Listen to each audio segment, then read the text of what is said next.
صباح الخير عزيزي المشاهد. يعني اتمنى ان انا اكون باين والفوكس يكون مظبوط.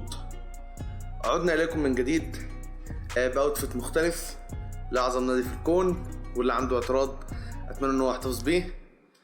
بهزر طبعا، يعني الوضع يحبي، بس يعني اخيرا خطوه الجيم اللي انا على طول عمال باجلها خلاص خدتها امبارح ورايحين الجيم النهارده. واهلا بك عزيزي المشاهد في سلسله جديده. يعني كنت عايز اعملها للجيم الاول، بس بعد كده قلت لا، دي هتبقى لاي حاجه حابب ان انا اعملها على المدى البعيد، وهي يعني هنسميها اسم كرييتيف جدا، وهو عاش.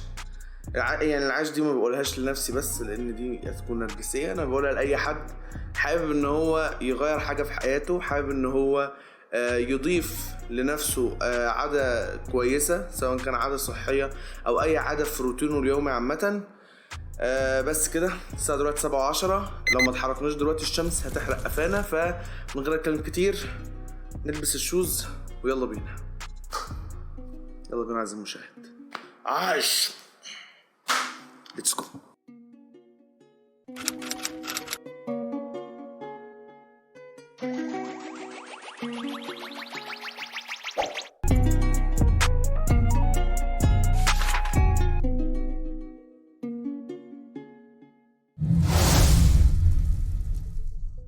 وصلنا الجيم بحكم انه جنب البيت، وخلونا نشوف بقى هنعمل ايه.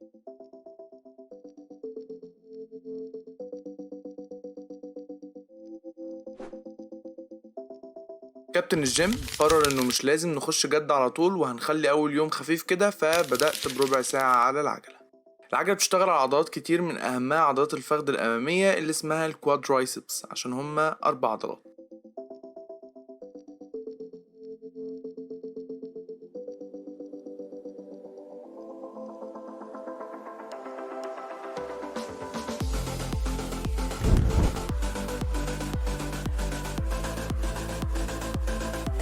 بعد ما عدت الربع ساعة كنت حاسس ان كل رجلي مشدودة.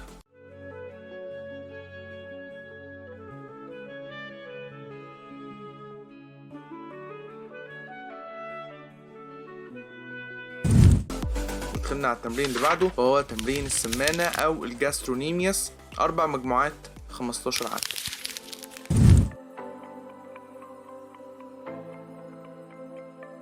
بعد كده جه الدور على تمرين كنا بنعمله في الطابور الصبح ايام ابتدائي، والتمرين ده بيشتغل على عضلات الفخذ الخلفية والسمانة برضه.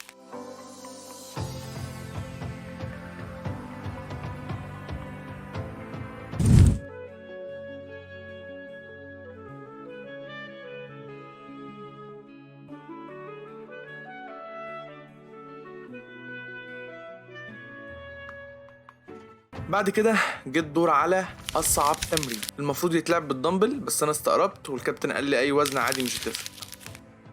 تمرين بيمرن الفخذ كله تقريبا، الرجل كلها بتبقى مشدودة، وبرضه لعبته 4 مجموعات 15 عدة لكل رجل.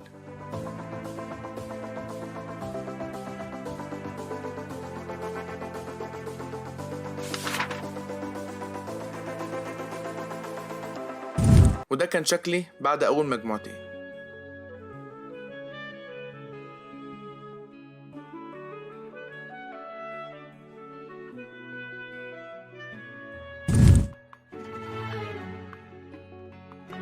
بعد ما خلصت التمرين خالص حسيت اني لست على ما يرام، فصعبت على الكابتن وقال لي ربع ساعة على المشاية وامشي. وبكده خلص اول يوم في الجيم على خير.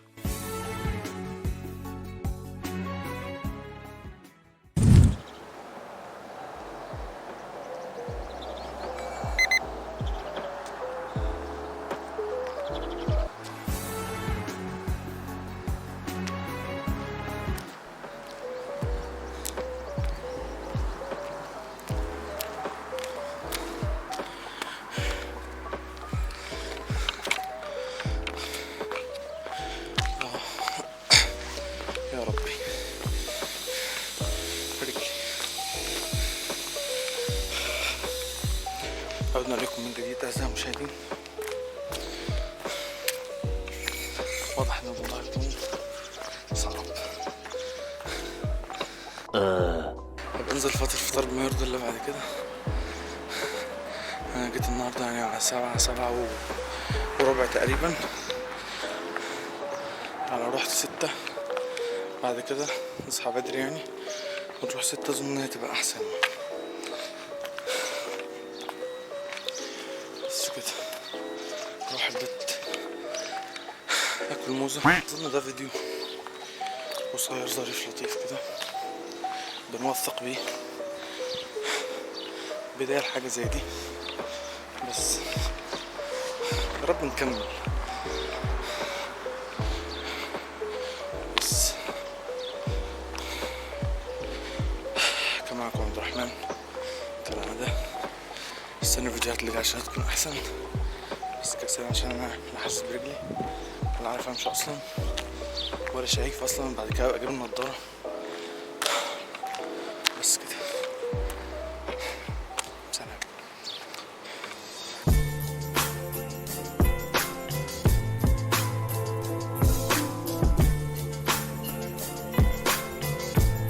ملقتش موز، او يعني لقيت موز بس كسلت اجيبه، جبت برقوق.